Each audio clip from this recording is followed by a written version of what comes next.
Praise the lord. దేవుని నామానికి వందనాలు కలుగును గాక. మరి మన నూతన సంవత్సరంలోనికి ప్రవేశిస్తూ ఉన్నాము. అందరికీ విష్ హ్యాపీ న్యూ ఇయర్, నూతన సంవత్సర శుభాకాంక్షలు.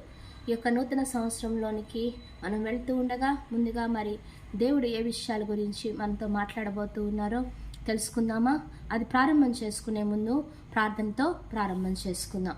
స్తోత్రం నాయన, స్తోత్రార్హుడా, స్తుతి పాత్రుడా యేసయ్య, మీకు వేలాది స్తోత్రాలు నా తండ్రి. నాయన ఈ యొక్క గత సంవత్సరం అంతా నాయన మీరు మమ్మల్ని కాచి 2023వ సంవత్సరం నాయన మీ కాపుదల్లో మీ రెక్కల చాటున మమ్మల్ని దాచి ఉంచారు నాయన తండ్రి. మీ యొక్క కృపను మా పట్ల విస్తారంగా చూపించారు ప్రభువా. అందుని బట్టి మీకు స్తోత్రాలు. ఈ నూతన సంవత్సరంలోకి మేము అడుగుపెట్టి ఉండగా ప్రభువా నాయన ఈ యొక్క సంవత్సరంలో నాయన మీ దీవెనలతో మీ కృపతో నాయన మరిన్ని మీ మేలులతో మేము అడుగు పెడుతున్నాం ప్రభువా. నాయన యేసయ్య, మీరు మాతో పాటుగా ఈ యొక్క సంవత్సరంలోనికి మాతో పాటు మా గృహాల్లోకి మీరు రమ్మని మిమ్మల్ని ఆహ్వానిస్తూ ఉన్నాం ప్రభువా. మాతో మీరుండండి నాయన.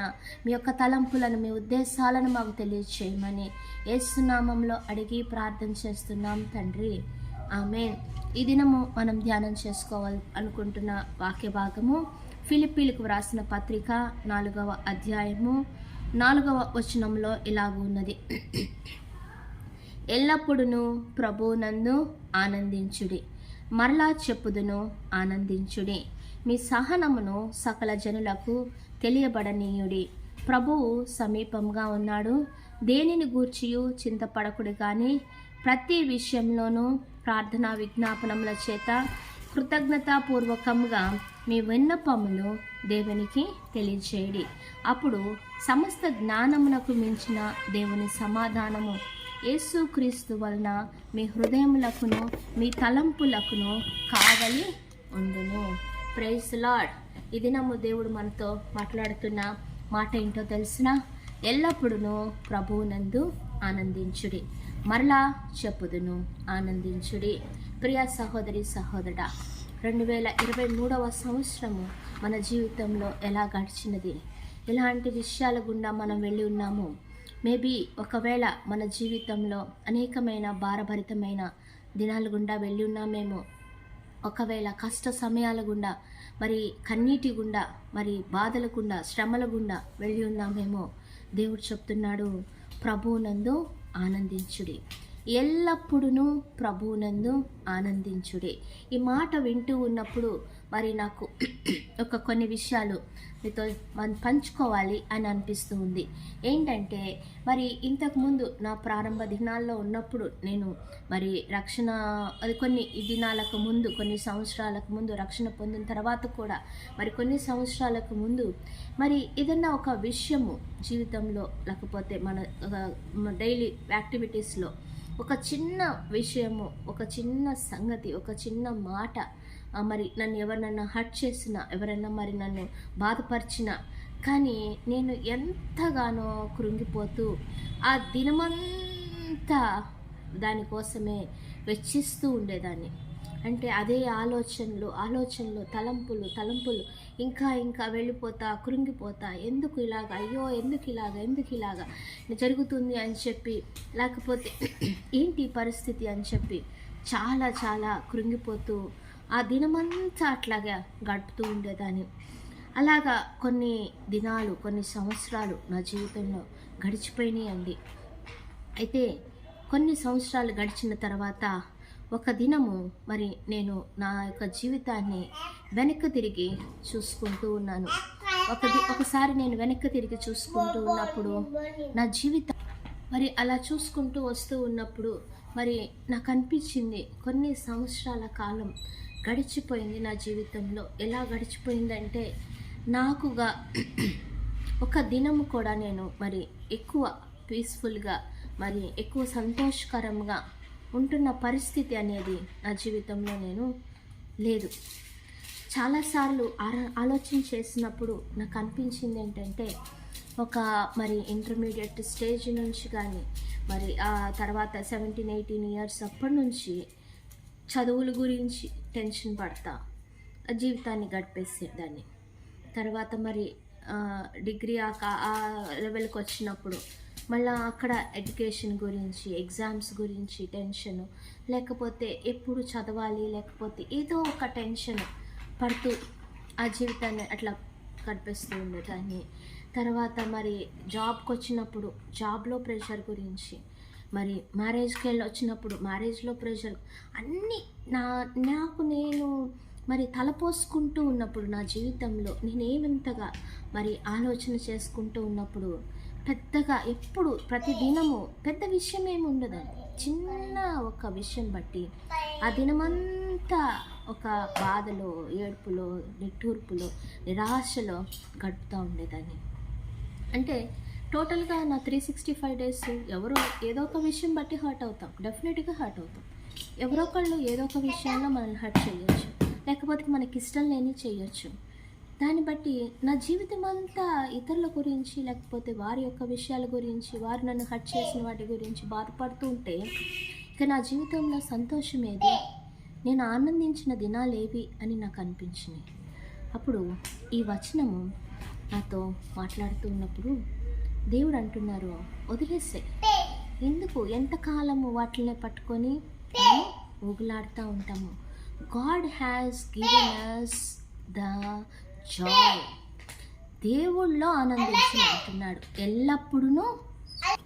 ఎల్లప్పుడూ ప్రభువునందు ఆనందించుడి. మన ఆనందం ఎట్లా ఉంటుందంటే, ఎందుకు మనం ఆనందంగా ఉండలేకపోతున్నాము అంటే, ఎందుకంటే మనము మన ఫిజికల్ థింగ్స్ని బట్టి ఆనందించాలి అని ప్రయత్నం చేస్తూ ఉంటాం. ఇప్పుడు ఈరోజు మనకి ఇష్టమైన పనులు జరిగితే మనం హ్యాపీగా ఉంటాము. ఈరోజు మనకి ఇష్టమైన బట్టలు కొనుక్కుంటే మనకి హ్యాపీ ఉంటుంది. ఈరోజు మనకి ఇష్టమైన ఫుడ్ చేసుకుంటే హ్యాపీగా ఉంటాము. ఈరోజు మనకి ఇష్టమైన వ్యక్తుల్ని మనం కలిస్తే హ్యాపీగా ఉంటాము. ఈరోజు మన జీవితంలో మరి మన వర్క్ ప్లేస్లో మనల్ని ఎవరైనా అప్రిషియేట్ చేసి మనకి ఏదైనా మంచిగా ఇస్తే మనం హ్యాపీగా ఉంటాము. ఎందుకంటే మన హ్యాపీనెస్ ఈ లోక సంబంధమైన విషయాల మీద పెట్టుకొని బేస్ చేసుకొని ఉన్నాము. అందువల్లే మన హ్యాపీనెస్ ఒక తృణప్రాయంలాగా ఉంటుంది. అది నిత్యముగా నిలిచేలాగా ఉండట్ల, ఎల్లప్పుడూ మనం ఆ హ్యాపీనెస్ కలిగి ఉండట్ల. ఎందుకంటే ఇప్పుడు మనం అనుకున్న ఎక్స్పెక్ట్ చేసినవి మన జీవితంలో జరగకపోతే వెంటనే ద వెరీ నెక్స్ట్ మూమెంట్ మనం డిప్రెస్ అయిపోతున్నాం, మనము బాధపడుతూ ఉన్నాం. అయితే దేవుడు అంటున్నాడు, ప్రభువునందు ఆనందించుడి.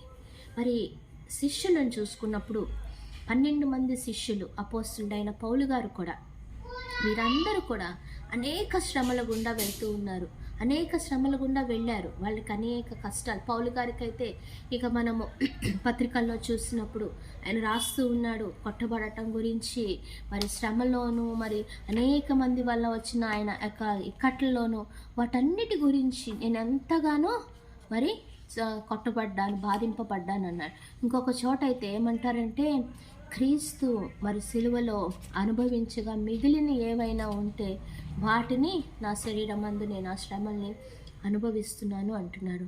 మరి ఇంత శ్రమల గుండా వెళ్ళిన పౌలు గారు చెరసాలల్లోనూ కొరడాల దెబ్బలు తిన్నానన్నారు, ఆకలి దప్పుల్లోకి వెళ్ళానన్నాడు, అసలు చెరసాల్లో ఉన్నాడు. అన్ని పరిస్థితుల్లో కపట సహోదరుల వల్ల మోసగింపబడిన అన్ని పరిస్థితుల్లో వెళ్ళిన పౌలు గారే ఫిలిప్పీలకు రాసిన పత్రికలో అంటున్నాడు, ఎల్లప్పుడూ ప్రభువునందు ఆనందించుడి.